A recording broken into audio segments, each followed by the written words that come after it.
All right, we've got the graph of h of x equals b to the x. We have this exponential graph, and we're supposed to sketch the graph of the inverse of h of x on the same coordinate plane, label the coordinates of points on the inverse of h of x. So first thing I want to do is actually collect up the ordered pairs that I currently have. So I've got x and h of x. And let's see, I've got -2 with 1 over b squared. I've got -1 with 1 over b, 0, 1, 1, b, 2, b squared. All right, so those are the original values that I have.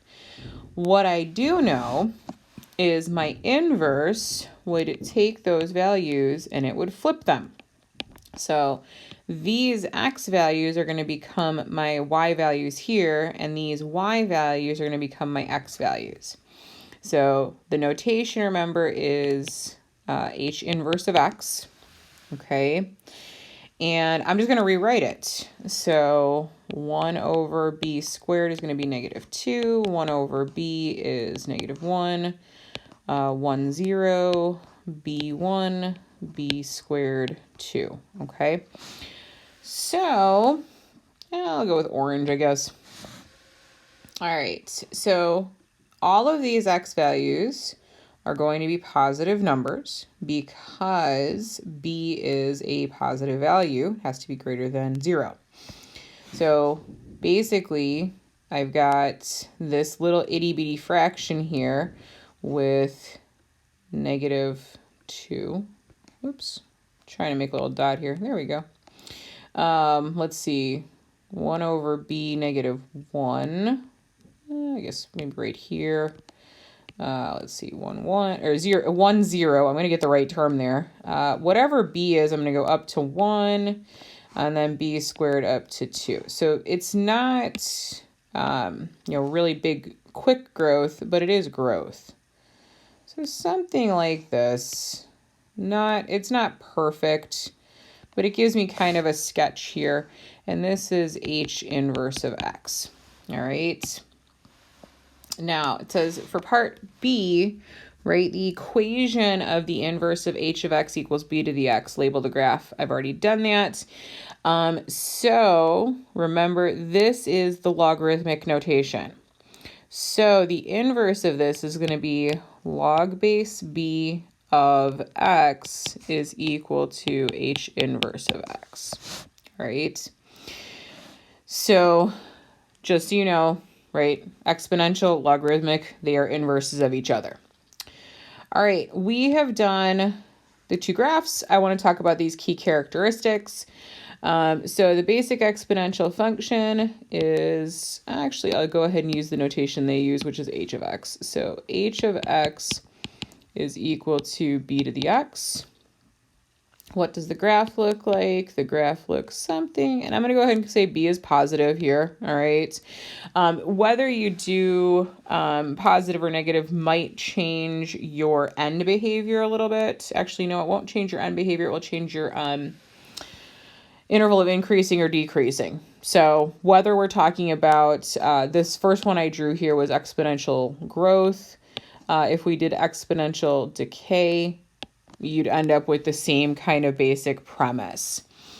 All right, domain here, we are going to go from -infinity to infinity. Range, 0 to infinity.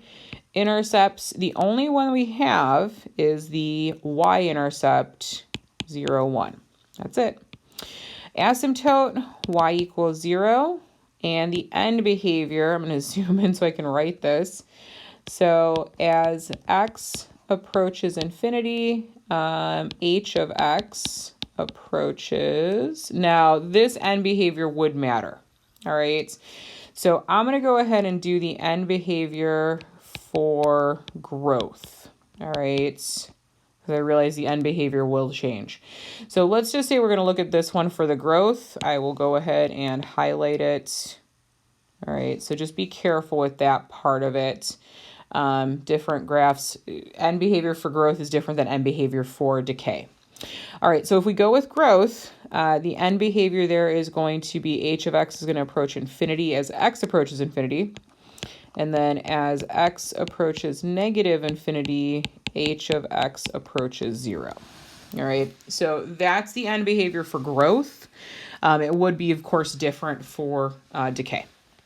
We have gone over that repeatedly. All right, let's talk about the basic logarithmic function. So the inverse of h of x is equal to the log base b of x. All right, what does that function look like? Well, there's your little coordinate grid. Basically, that function is going to, let me get a little bit closer to the y-axis here. It's going to come up, and it is slow growth. All right, so domain here is going to be from 0 to infinity, and your range is going to be from negative infinity to infinity. Now remember, this became that, and that became that.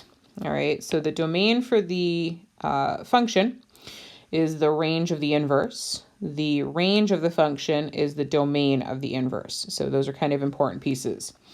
Your intercept, we're going to flip the x and the y value. So that intercept is going to become 1, 0 as opposed to 0, 1.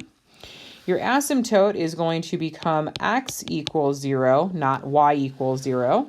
And last but not least, for end behavior, this one's, remember, a little bit weird. So as x approaches infinity, the inverse hx function is going to approach infinity. All right, that's pretty straightforward. As this thing's moving to the right, this graph is increasing. Slowly, but it's increasing. All right, the second half of it, and this is the part that gets weird, as x approaches, now we want to be careful, x doesn't approach negative infinity for a logarithmic function. It's going to approach 0, but it is only going to approach 0 from the right. So as x approaches 0 from the right, that's the positive side, so that's why the little plus sign is there. H inverse of x approaches negative infinity. All right. Now what you might notice is if you look at this, right, infinity, infinity, if we flip them, infinity, infinity.